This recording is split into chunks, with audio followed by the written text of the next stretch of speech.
तव कथमृतं तप्तजीवनं कुविभीडितं कल्मषापहं শ্রবণমঙ্গলম শ্রীমদাততং ভুবি গিনন্তি যে ভুরিদা জানা। আজকে আমাদের রামকৃষ্ণ কথামৃতের দশম পরিচ্ছেদ পাঠ। শ্রীরামকৃষ্ণদেবের বলরাম মন্দিরে ভক্ত সঙ্গে প্রেমানন্দে নিত্য। রাত্রি 8টা-9টা হইবে। দোলযাত্রা। রাম, মনমোহন, রাখাল, নিত্যগোপাল প্রভৃতি ভক্তগণ তাহাকে ঘেরিয়া রহিয়াছেন। সকলেই হরিনাম সংকীর্তন করিতে করিতে মত্ত হইয়াছেন। কয়েকটি ভক্তের ভাবাবস্থা হইয়াছে। নিত্যগোপালের ভাবাবস্থায় বক্ষস্থল রক্তিম বর্ণ হইয়াছে। সকলে উপবেশন করিলে মাস্টার ঠাকুরকে প্রণাম করিলেন। দেখিলেন রাখাল শুইয়া আছেন, ভাবাবিষ্ট ও বাহ্যজ্ঞান শূন্য। ঠাকুর তাহার বুকে হাত দিয়া শান্ত হও, শান্ত হও বলিতেছেন। রাখালের এই প্রথম ভাবাবস্থা। তিনি কলিকাতার বারাসাতে পিত্রালয়ে থাকেন। মাঝে মাঝে ঠাকুরকে দর্শন করিতে যান। এই সময়ে শ্যামপুকুর বিদ্যাসাগর মহাশয়ের স্কুলে কয়েকদিন পড়িয়াছিলেন। ঠাকুর মাস্টারকে দক্ষিণেশ্বরে বলিয়াছিলেন, আমি কলকাতায় বড়রামের বাড়িতে যাব, তুমি আসিও। তাই তিনি তাহাকে দর্শন করিতে আসিয়াছেন। 28শে ফাল্গুন 1288 কৃষ্ণা ষষ্ঠী, 11ই মার্চ শনিবার 1882 খ্রিস্টাব্দে শ্রীযুক্ত বলরাম ঠাকুরকে নিমন্ত্রণ করিয়া আনিয়াছেন। এবার ভক্তেরা বারান্দায় বসিয়া প্রসাদ পাইতেছেন। দাসের ন্যায় বলরাম দাঁড়াইয়া আছেন। দেখিলে বোধ হয় না তিনি এই বাড়ির কর্তা। মাস্টার এই নূতন আসিতেছেন, এখনো ভক্তদের সঙ্গে আলাপ হয় নাই।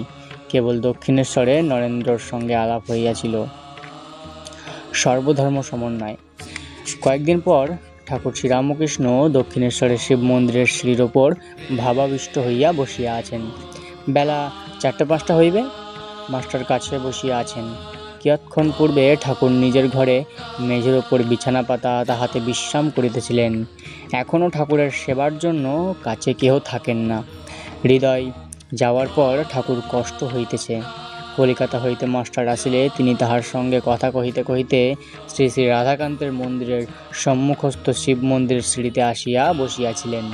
কিন্তু মন্দির দৃষ্টি হঠাৎ ভাবাবিষ্ট হইয়াছেন। ঠাকুর জগন্মাতার সঙ্গে কথা কহিতেছেন।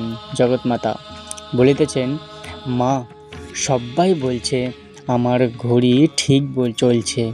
খ্রিস্টান, ব্রহ্মজ্ঞানী, হিন্দু, মুসলমান সকলেই বলে আমার ধর্ম ঠিক। কিন্তু মা, কারোর ঘড়ি তো ঠিক চলছে না। তোমাকে ঠিক কে বুঝতে পারবে? তবে ব্যাকুল হয়ে ডাকলে, তোমার কৃপা হলে সব পথ দিয়ে তোমার কাছে পৌঁছানো যায়।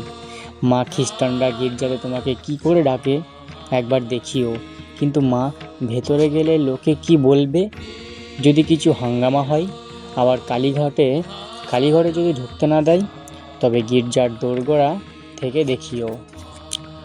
ভক্ত সঙ্গে ভজনানন্দ রাখাল প্রেমের সুরা। আর একদিন ঠাকুর নিজের ঘরে ছোট্ট খাটটির ওপর বসিয়া আছেন। আনন্দময় মূর্তি, হাস্যবদন। শ্রীযুক্ত কালীকৃষ্ণের সঙ্গে মাস্টার আসিয়া উপস্থিত। কালীকৃষ্ণ জানিতেন না তাহাকে তাহার বন্ধু কোথায় লইয়া আসিতেছেন। বন্ধু বলিয়াছেন, গুড়ির দোকান যাবে তো সবাই আমার সঙ্গে এসো, সেখানে এক জ্বালা মদ আছে। মাস্টার আসিয়া বন্ধুকে যাহা বলিয়াছেন প্রণামান্ত ঠাকুরকে সমস্ত নিবেদন করিলেন। ঠাকুরও হাসিতে লাগিলেন। ঠাকুর বলিলেন, ভজনানন্দ, ব্রহ্মানন্দ, এই আনন্দই সুরা, প্রেমের সুরা। মানব জীবনের উদ্দেশ্য ঈশ্বর প্রেম, ঈশ্বরকে ভালোবাসা, ভক্তিই সার। জ্ঞান বিচার করে ঈশ্বরকে জানা বড়ই কঠিন। এই বলিয়া ঠাকুর গান গাহিতে লাগিলেন। কে জানে কালী কেমন, স্বরদর্শনে না পাই দর্শন। আত্মারামের আত্মা কালী প্রমাণ প্রণবের মতন, সে যে ঘটে ঘটে বিরাজ করে ইচ্ছাময়ীর ইচ্ছা যেমন। কালীর উদরে ব্রহ্মাণ্ড ভাণ্ড প্রকাণ্ড, তা বুঝো কেমন। যেমন শিব বুঝেছেন কালীর মর্ম, অন্যকে বা জানে তেমন। মূলাধারে সহস্রারে সদা যোগী করে মনন, কালী পদ্মাবনে হংস সনে হংসী রূপে করে রমণ। প্রসাদ ভাসে লোক হাসে সন্তরণে সিন্ধু তরণ, আমার মন বুঝেছে প্রাণ বুঝে না, ধরবে শশী হয়ে বামন।